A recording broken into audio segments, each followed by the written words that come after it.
All right, let's jump straight into this explainer because today we are tackling something that is literally one of the most terrifying moments any small business owner could ever face. I'm talking about an unexpected, unannounced knock on your door from the IRS. We are unpacking some seriously detailed, frankly eye-opening source material today that breaks down the exact legal, financial, and psychological mechanics of what happens when federal tax agents show up on your porch. We're going to dive deep into the strategies, the massive legal pitfalls, and the exact specific words you need to use if you ever find yourself looking through a peephole at agents in dark suits. Because listen, this isn't just about taxes anymore. This is about fundamentally understanding and protecting your constitutional rights. So let's get into it.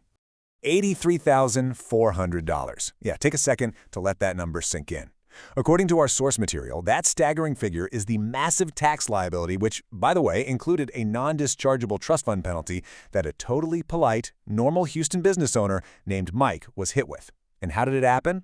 After a casual 32-minute chat at his own kitchen table. To give you some context, Mike owns a small landscaping company. He's got 5 trucks, 14 employees, mostly day laborers who get paid in cash. 2 Saturdays ago, he was literally just finishing his morning coffee when his doorbell rang. He figured it was an Amazon package, right? Instead, he opens the door to find 2 men who immediately flip open leather wallets and introduce themselves as special agents with the Internal Revenue Service Criminal Investigation Division. They ask if they can come inside and talk. And Mike, who has never had so much as a parking ticket in his entire 20 years of running this business, just says yes. Well, that single agreeable word locked him into an $83,400 liability. And get this, 41 grand of that was a trust fund recovery penalty that is personally his, meaning he absolutely cannot discharge it in bankruptcy and the IRS can take it directly from his home. So it really makes you wonder, right? Could your natural instinct to just be a polite, cooperative host actually cost you your entire business? The absolute most crucial point our source makes here is that this instinct is legally devastating when federal agents are standing in front of you. Why did Mike say yes? Well, the source explains it perfectly. He said yes because his wife taught him to be polite, because his grandmother taught him that a good man invites strangers into his home. But as it turns out, grandma's manners are a total liability in this situation. The agents literally rely on this conditioned politeness. They use it to get you to waive your rights without you even realizing you're doing it. Mike genuinely believed the old saying, if you have nothing to hide, you have nothing to fear. But what our source material emphatically points out is that being polite is definitely not the same as being smart. In any federal legal encounter, social niceties, they're a trap. To make absolutely sure you never end up in Mike's shoes, here is our roadmap for this explainer. We're going to cover the initial knock at your door, figure out exactly how to identify who is standing there, break down the 3 fatal mistakes you have to avoid, memorize your 6-sentence defense, analyze the criminal investigation threat, and finally, look at how to survive that crucial 48-hour window right after they leave. All right, part 1, the knock at your door, and that devastating $83,400 kitchen table conversation. Let's rewind and look closely at Mike's Saturday morning because it perfectly illustrates just how fast things can spin completely out of control. Because he thought he had nothing to hide, Mike essentially waived his rights, answered every single question, and signed a verified statement that cemented that massive penalty. Over the course of just 32 minutes at his kitchen table, Mike answered these seemingly simple, harmless questions. The agents asked things like, how long have you owned the business? How many employees do you have? How exactly do you pay them? Do you ever take cash payments? Have you ever paid someone under the table? Normal conversational stuff, right? Mike even offered these guys coffee. But then, right at minute 27, the source details how they slid this single sheet of paper across the table. It was Form 9297, which is a summary of taxpayer contact. They casually asked Mike to just initial each line where he agreed with their summary. And because the summary was technically accurate to what he just said, he initialed it and he signed the bottom. Boom. Without even knowing it, Mike had just provided a verified legal statement basically handing over the keys to his financial life. He made 3 fatal mistakes right there, which we are definitely going to break down in just a minute. Moving right along to part 2. Who is at the door? We need to clearly identify the 3 distinct types of IRS agents. So before you can even think about defending yourself, you absolutely have to know who you're talking to. The source material outlines 3 distinct types of agents who might show up, and you need to know that they want 3 completely different things. First up, you have the revenue officer. These guys are in collections. If they show up, it's because you owe back taxes, usually to the tune of $25,000 or more, and the nice, polite letter-writing phase is officially over. They don't carry weapons, but honestly, their authority is still scary. They can issue bank levies, freeze your accounts, garnish your wages, and file federal tax liens. Second, we have the revenue agent, basically an auditor. Now, they almost never show up unannounced. They just want to examine your financial books, and they usually schedule this way in advance through the mail. If a revenue agent is at your door unannounced, something is very wrong. Your case has likely escalated to a field examination, or they're developing a fraud case. Finally, and this is the big one, the special agent from the Criminal Investigation Division, or CI. If you see this title, you should legitimately go pale. These are federal law enforcement officers. They carry actual badges and sidearms. They have full federal arrest authority. They are not there because you forgot to file some taxes. They are there because they actively believe there is evidence of willful, intentional criminal tax fraud in your history. And here's a massive detail the source highlights. Back in July of 2023, the IRS actually announced a major policy shift. They ended almost all unannounced field visits by revenue officers for safety reasons. They just send scheduling letters now. But, and this is a huge but, that policy does not apply to special agents from criminal investigation. They still show up totally unannounced because if they warned you, you might destroy the records they're looking for. So what does this all mean? If someone from the IRS is knocking on your door unannounced today, it is highly, highly likely they are a special agent trying to build a criminal case against you.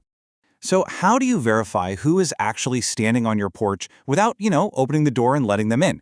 The source is crystal clear on this. Always demand to see their credentials first. Every single IRS employee in the field carries two very specific forms of identification. First is the pocket commission. It's a leather wallet that contains a photo ID card and their full legal name. The second is the HSPD 12 credential, which is this plastic ID card with a smart chip, a photo, and importantly, their official title. That title is exactly what tells you which of those three agents we just talked about is standing there. The source stresses this point. Take your time reading these. Do not open the door to get a closer look. Make them hold both of those IDs right up to the glass of your window or directly up to your security camera. This is absolutely vital because every single tax season, scammers and con artists pose as IRS agents to extort money from people. Okay, part 3, the 3 fatal mistakes. Let's look at exactly how your cooperation actually builds their case. What's really wild to me about this slide is that the mistakes Mike made, they are the exact same 3 errors taxpayers make every single week, no matter how much money they make or what industry they're in. Mistake number 1, letting them inside. The IRS absolutely cannot enter your home without your explicit consent or a federal warrant. That's your Fourth Amendment right. A revenue officer never has a warrant. A special agent rarely has one when they first show up. Why? Because if they actually had probable cause, they'd be kicking the door down, executing a search warrant, not politely knocking. They want you to invite them in so they can take a mental inventory. They're looking at the papers on your desk, the brand new car in your garage, the cash sitting on the kitchen counter. If your lifestyle suddenly doesn't match your reported income, every single thing they see becomes a brick in the wall of their criminal case. Mistake number 2, answering questions. You don't even have to confirm your name or if you own the property. They use this casual, friendly chit-chat to lock you into a specific narrative. Once you say something on the record in front of 2 federal witnesses, changing your story later is actually a felony under Title 18, Section 1001 for making a false statement to a federal agent. And mistake number 3, signing literally anything. These forms are engineered to look harmless. Form 9297, it's a verified statement. Form 4564, that's a document request that can immediately trigger a legal summons. Form 43A, that is a total comprehensive financial disclosure of every single account and property you own, which they will use to figure out exactly what to seize. The golden rule from the source is incredibly simple. Read nothing, sign nothing. Now you might be thinking, okay, I'll just stand there and stay completely quiet. But actually, standing silently is not enough to protect yourself. The source points out a crucial Supreme Court ruling, Salinas versus Texas from 2013. The court ruled that you must explicitly and affirmatively state that you will not be answering questions. The Fifth Amendment absolutely applies in tax cases, which goes all the way back to a 1927 case, United States versus Sullivan. But you can't just stand there in the doorway staring at them. You literally have to invoke your right out loud for it to count. Which brings us perfectly to part 4, your 6-sentence defense. This is the exact script to legally end the encounter. Let's look at this ultimate defense strategy. The source material basically begs you to memorize this because it builds an impenetrable legal firewall between you and the agents. Sentence 1, can I please see your credentials and pocket commission? Sentence 2, I'm happy to cooperate, but I do not consent to you entering my home. Sentence 3, I will not be answering any questions today. These first 3 sentences are pure legal judo. They force the agents to prove exactly who they are, legally block them from crossing your threshold, and properly invoke your Fifth Amendment rights. Refusing entry is 100% legal. In fact, the source points out a crazy detail. The IRS's own Internal Revenue Manual, Section 5.1.10.3, explicitly tells their field agents they may not enter a residence without explicit consent. You are simply exercising a right they are already trained to respect. And that third sentence, That is your formal invocation of the Fifth Amendment, legally ensuring your silence cannot be twisted and used against you in court. Then you hit them with the final 3 sentences. Number 4. Please leave any documents on my doorstep or in my mailbox. Number 5. I will be contacting you through my licensed tax representative. Number 6. Thank you. Have a good day. Goodbye. These last 3 lines brilliantly manage the legal delivery of any notices. They force the IRS to only communicate with your attorney, and they legally terminate the entire encounter. Telling them to use the mailbox isn't you dodging them, it's process management. It legally counts as delivery, but it safely moves those documents out of your hands so you can review them later without pressure. Stating you'll use a representative triggers the rules of Form 2848. Even if you literally haven't hired a power of attorney yet, just mentioning a representative forces the agents to step back. Your rep becomes your firewall. And finally, saying thank you, goodbye is the legal close. You do not open the door. You do not offer them a glass of water. You definitely do not apologize or try to negotiate. Anything those agents say to you after sentence 6 is just a high-pressure attempt to extend an encounter that you have already legally shut down. To really put this into perspective, let's look at another example the source provides. Meet Sarah. She's a 38-year-old clinic owner in Phoenix. She gets an unannounced visit from a super friendly revenue agent. Now, Sarah's previous tax preparer had filed some returns with deductions that, quite frankly, didn't line up with her actual revenue. Sarah had no idea. She just trusted her preparer like most of us do. So when this friendly agent asks to take a quick peek at her point-of-sale records and bank statements, she pulls everything out to be helpful. The agent takes out his smartphone, snaps photos of every single page, smiles, and leaves. Well, 6 weeks later, Sarah gets hit with a $30,000 assessment and finds out she's been placed under criminal review for willful evasion. If Sarah had just used that 6-sentence script instead of voluntarily handing over her entire life's records, she would have had the time to sit down with a professional and self-correct her books before the IRS locked in those numbers. Because she willingly gave them over, those documents instantly became Exhibits A through P in her case file. This is exactly why you have to protect your documents at all costs. All right, Part 5, the criminal investigation threat. This is the section where the stakes stop being measured in dollars and start being measured in years. We really need to focus on special agents right now, because if they are the ones at your door, they already have your bank records from grand jury subpoenas, and they are literally there to trap you. The IRS internally calls this tactic a non-custodial interview, but the source gives a massive warning here. The word interview makes it sound fair, and it is highly misleading. They use this specific tactic because they desperately want your on-the-spot version of the story to contradict what they already know is true. That contradiction is what locks you into a felony charge for making false statements. By the time a special agent is standing on your porch, it's not the beginning of an investigation. They've already pulled your tax returns, they already have your offshore bank records, they have probably already interviewed your accountant, your former employees, maybe even your ex-spouse. They show up at your home, the place where you feel most comfortable and safe, hoping you'll let your guard down and just start chatting, giving them the exact verbal statements they need to take straight to a grand jury. Let's look at Jim's story, because it highlights something absolutely crucial. Intent. Intent is the exact difference between paying a civil penalty and actually doing prison time. Jim is a highly successful 61-year-old urologist out in Denver. He had set up an offshore captive insurance company to reroute some of his practice's income. 2 special agents show up at his house at 6:45 in the morning. They already had all his offshore bank records. All they needed to know was, did Jim know this captive insurance setup was a sham? Jim, trying to be a good guy, invites them in, brews a pot of coffee, and spends 2 whole hours explaining his complex financial setup. Well, because he talked for 2 hours, he is now facing federal prison. By trying to explain his way out of it, Jim gave them the exact verbal proof of intent they needed for a federal indictment. Had he just kept the door closed and used those 6 sentences, the source argues it likely would have just been a civil tax matter. Sure, maybe a painful 40% financial penalty, but definitely no prison time. Okay, Part 6, surviving the next 48 hours. These are the exact crucial actions you must take the very second they walk away.